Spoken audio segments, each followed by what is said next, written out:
this is a good list that I've put together, inspired by a couple of others and my own contribution, and I'd like to share this list with you. First, learning the power of purpose. A person who has purpose in their life, they have something to go for, some meaning. One writer described it, for some people it becomes a magnificent obsession. And for you and I, maybe it doesn't need to be that dramatic as a magnificent obsession.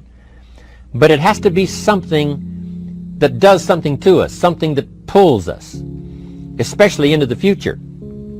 You know, there are many influences on us. One is the influence of the past. Some people are always pulled back by the past.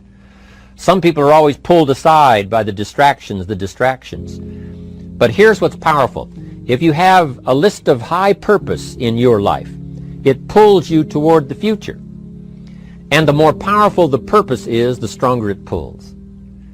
And here's the other great advantage if you have purpose for the future. It pulls you through all kinds of challenges and all kinds of difficulties. If you don't have these strong purposes for the future, it's easy to get swallowed by a bad day. It's easy to be almost annihilated by a poor month. And it's easy sometimes to almost disappear beneath the waves of a year that goes backwards if you don't have something to pull you beyond that year. So if you want something to pull you through all kinds of challenges, all kinds of difficulties and things that come at you, you got to have something on out there, beyond today, beyond next week, beyond next month, beyond this year, that pulls you into the future. And the clearer it is, the stronger it pulls. The more dynamic it is, the more it affects your life, your spirit, your heart, your soul. It also creates imagination. It gets your mind working on how to achieve that purpose. And if your mind will work, and if your heart works, and if your spirit works, and if you have good input, like good ideas, I'm telling you, there isn't anything you can't accomplish. So that's one of the great powers that'll make a variable of you, and that is purpose. Here's the next one, self-confidence. Where does self-confidence come from? And this is the best advice I can give you on that. Not neglecting, first of all, the small daily disciplines. Self-confidence really comes from feeling good about yourself. And one of the best ways to feel good about yourself is at the end of the day to know that you poured it on. You did your best. If you conducted a meeting, you did the best you could. If you made a phone call, it was the best phone call you could possibly make. If you wrote a letter, it wasn't a casual letter, it was your best letter. At the end of those kind of days, when you feel good about yourself, self-confidence starts to rise. You know that if you can have this kind of a good day, you can have another one the next day, and those days become the weeks become the months, and the month becomes a powerful year. Self-confidence comes from the lack of neglect. If you will not neglect to do the small daily disciplines, that's where self-confidence comes from. Part of good health is self-confidence. I know I'm going to be healthy. I take the Herbalife products. I eat the apple a day. I walk around the block. I do the jogging on the beach. At the end of the day, when you've really poured it on and you've done all the stuff, self-confidence grows. That self-confidence affects your health. It affects your future. It affects your psyche. So this is true. One of the great powers is self-confidence.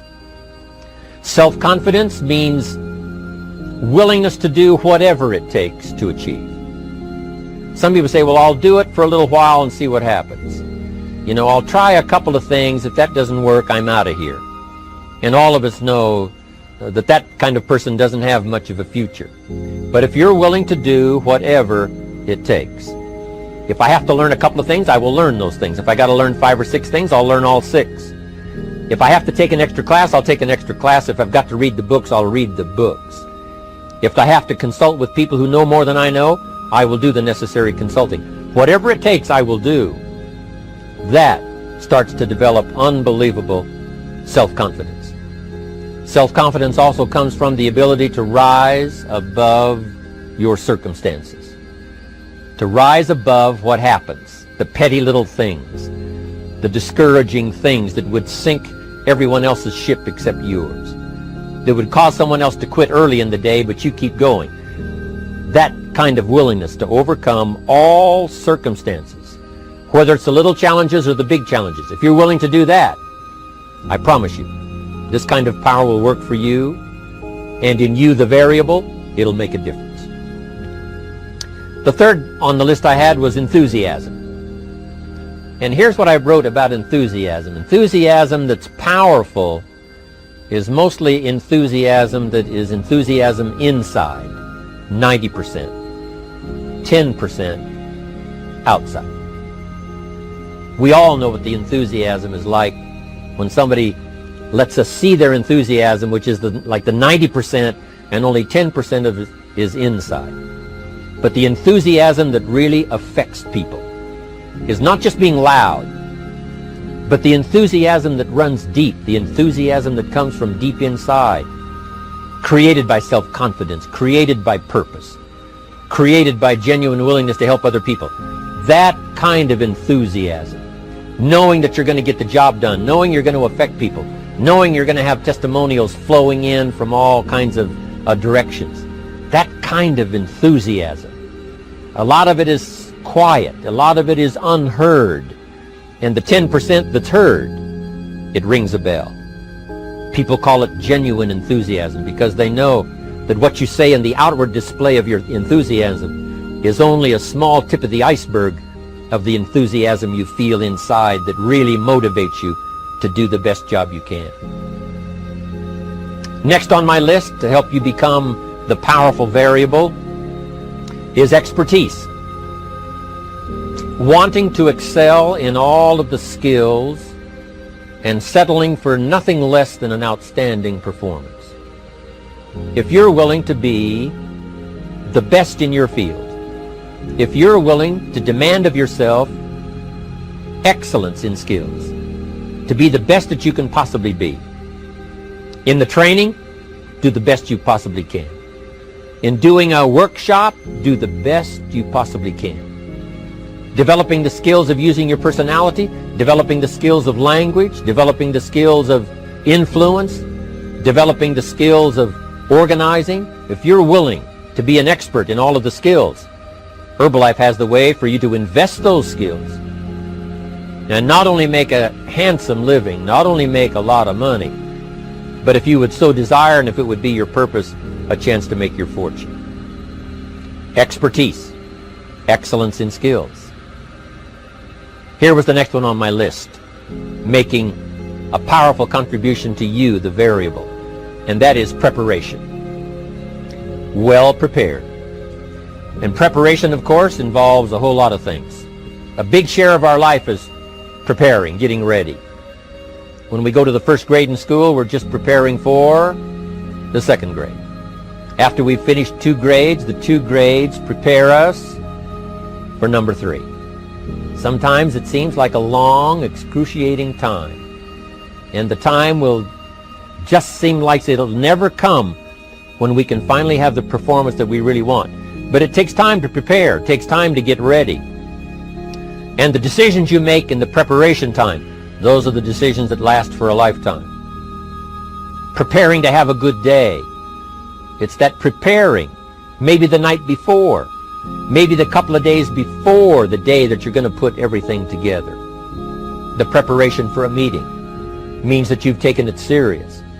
The preparation for doing a workshop means you're serious about the workshop. You want to make the best contribution. That kind of preparation is important. But here's preparation that's very vital, and that is to prepare yourself for success. Life seemingly does not wish to waste success on the unprepared. Life says, why waste a fortune on this person? They're not prepared to do the right things with it. They're not prepared to use it wisely. If a fortune was bestowed upon this unprepared person, it would probably be wasted. The people that could have been touched won't be touched. What could have been done won't be done because this fortune will have been wasted on the unprepared person. So not only look for fortune, not only look for the promise, but prepare yourself and ask of yourself, what can I do to make myself ready? Because remember, life was designed not to give us what we want, not to give us what we need, but life was designed to give us what we deserve. Every value in life must be paid for, and those that pay are the ones that get it. It says those that give receive. Someone says, I wish to receive, I wish to receive. You don't have to concentrate on receiving. Just become a good giver. It says those that search will find. Someone says, well, I need to find some good ideas to help change my life for the future. Then to find good ideas, that doesn't come because you need them. It comes because you search for them. If you want good ideas, you got to go after them. You got to go to the class, you got to go to the workshop, you got to go to the training, go to the book, right? You got to go to the journal, right? Go where good ideas are being taught. Go searching, go looking, because good ideas are not going to be wasted on those that are not seeking, searching, well prepared. So, prepare yourself to be ready for fortune when it comes, to be ready for challenge when it comes, to be ready for opportunity when it comes. Opportunity comes along and passes by the person that is not well prepared. I want to prepare myself this year for next year. Yes, I wish to be effective this year, but I'm also thinking of ways, how could I be better? How could my ideas be more powerful? How could they be sharper, more clear? How could I reach some people next year that I perhaps can't reach this year? I haven't reached deep enough into my own soul to affect some people. Some people just pass by and say, hey, what a good speech. But how could I make it stronger than that, deeper than that, more powerful than that? I cannot be as powerful as I could be next year. You know, you can't go to the 10th grade in the 5th grade. You just got to go through the grades. But the more you are prepared, when the 10th grade finally comes, now you can cash in and get 2 times, 3 times, 5 times more value from it by being prepared. I want to do my best this year for Herbalife, but I also want to get ready for next year, 1999. And then when the year 2000 comes at the turn of the century, I want to be well equipped by language, by instinct, by temperament, by personality, by influence, to really be valuable the year 2000, 2001, 2, 3, 4, 5. That's my goal. I'm sure it's your goal. Now here's the next one. There's great power in self-reliance. Self-reliance means you simply look mostly to yourself. It would be nice if someone just gave you this, gave you this, gave you this. It would be nice if everyone did their job exactly as they're supposed to do it. But here's what you've got to do. Primarily rely on yourself. Primarily say, I'm the person responsible. And I will learn the necessary skills so that I can help people learn their skills. If I need lots of people to do certain things to build my organization, that is what I must have. But I've got to be the final backstop. I've got to be the final one that people can rely on. So that if this is missed and this is missed, I can catch up. I can fill the gap. I can do the job. We have to do it when we conduct meetings. We have to do it when we conduct training. We have to do it when we're in a class of just a few. What someone might have missed, we're there to fill in. Self-reliance. Primarily, we're learning to count on yourself. So that you can do this, never complain and never explain. Here's the next key power, and that's image. There's many parts to image. The image that others see you as, the image you have with other people. And it's very important how other people see you. If they don't see you as a leader, chances are they won't pay attention. If they don't see you as being in control, chances are they won't have the trust. If they don't see you as knowing where you're going, what you want to accomplish, they probably won't follow. But if people can see you, if you have the image of someone that's in charge, in control of your life, your future, your destiny, in control of the situation, if they see that, that kind of image is powerful. It helps to win the day. It attracts other people. People want to be around people that are in control, that are powerful, but they know how to use their power. Influential, but they know how to use their influence. That kind of image is important. But here's a very important image, and that is your image of yourself. self. The way you dress, the way you talk, the way you think, your capacity for learning, all of that is an important image that you have of yourself. The image that you have that if it needs to be learned, you could learn it. If there's a book that needs to be mastered, you could master it. If there's a skill that needs to be learned, why couldn't you get busy now and learn that skill? That kind of self-image, that I am continually trying my best to be the best I can.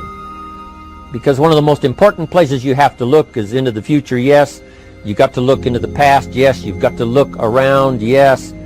But one of the most important places you have to look is in the mirror. You know, how I appear to other people, that's important. But how I appear to myself is the ultimate importance. That kind of image, to where you'll develop the self-confidence, you'll develop the self-reliance. Now here's another one in my rather short list. The next word is character. Becoming a person of high values, a person of principles, a person of honesty, a person that earns respect. That kind of character. It took character when Mark started to put the marketing system together. How can we have a system that will build in the integrity, that people will know that if this happens, then this will happen, and if this goes wrong, here's the way to fix it?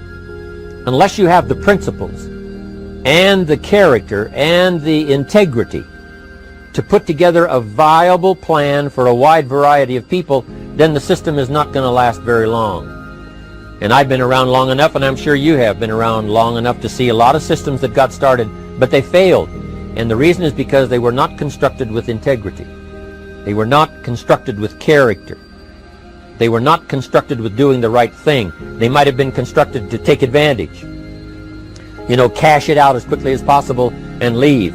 Mark was involved when others took advantage of him all those years ago before Herbalife. When someone took advantage and didn't have the character, didn't have the principles, and didn't have the character to stay, the character to see it through, the character to do the right thing. So this is important, to develop the character within yourself, that people see you as honest, as fair, willing to do the right thing, willing to be helpful, but always willing to walk the center line, not to pass the line.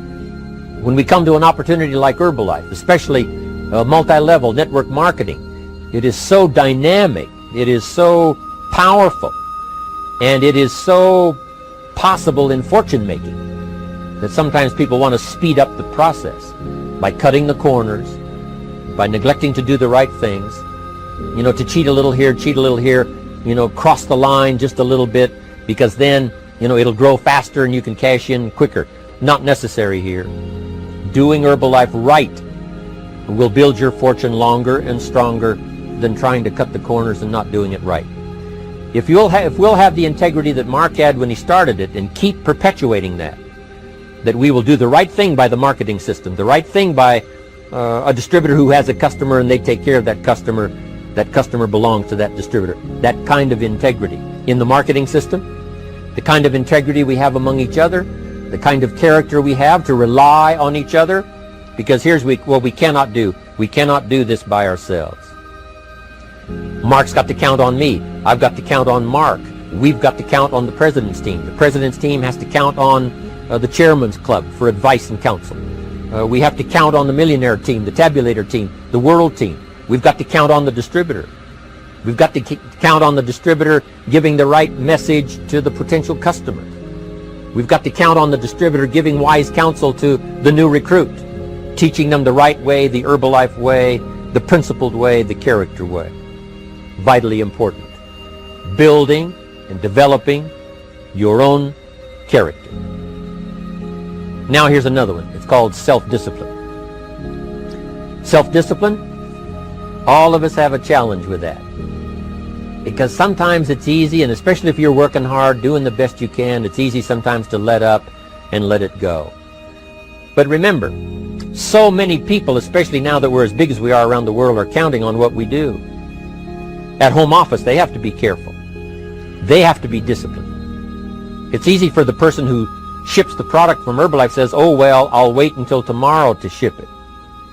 And then they go home and sleep like a baby. But the distributor who's waiting for that product doesn't sleep that night, or doesn't sleep when the product doesn't show on time. But if everybody will have the discipline to say, I will do the best job I can. I will make mistakes, of course, because we're all human, but I'll try to remedy those mistakes and do the best job I can. That kind of self-discipline that understands how important your part is in all of the functions that work. Coming to work on the set here, HBN, there's so many people that play a part. And each one of the parts that are played is necessary to put on the broadcast, make it viable, make it real, make it powerful. Any couple of them missing, and it would be a disaster. But all of it put together, and it works like a charm. Each person developing the self-discipline to do their part, do their job. Here's one more, and that is the power of extraordinary performance and demanding of yourself excellent results. This is so important. If you want to live extraordinary, you must do extraordinary. If you want an extraordinary income, you must do extraordinary things. If you want an extraordinary fortune, you must go with the demands of what it takes to have that fortune. Mark has made such a fortune, it's almost beyond comprehension what the numbers really are. But guess what he has the satisfaction of knowing? He earned it all. If he'd have been lax in the performance, Herbalife would not be here these 18 years later. Herbalife would have been a footnote in multi-level history. But because he performed year after year, the 3rd year and the 5th year, and the 7th year and the 10th year, and the 12th year and the 15th year, and now performing well in the 18th year, I'm telling you, that's what makes it such a viable fortune for Mark personally, of course, because he did the job. If we would ask of ourselves that kind of performance, and you've got to ask it of yourself. You know, I can't ask it of you. I would try to inspire you. I would try my best to share with you what it might taste like, what it's like to finally make your fortune. It happened for me. But here's what you must do. You must demand it of yourself. Society does not demand that you not have a heart attack. But if you want to escape having a heart attack, you must demand it of yourself. Society doesn't demand that you take Herbalife and improve your health. You have to demand it of yourself. Society doesn't demand that you jog around the block every morning. But if you want good health, you must demand it of yourself. Society doesn't demand that you read a couple of books a week and improve your intelligence and your knowledge. That you must demand of yourself. Society does not demand that you build a financial wall around your family nothing can get through. That's not a demand of society. But you must demand it, if you wish it, you must demand it of yourself. Society doesn't demand that you learn a list of 10 skills.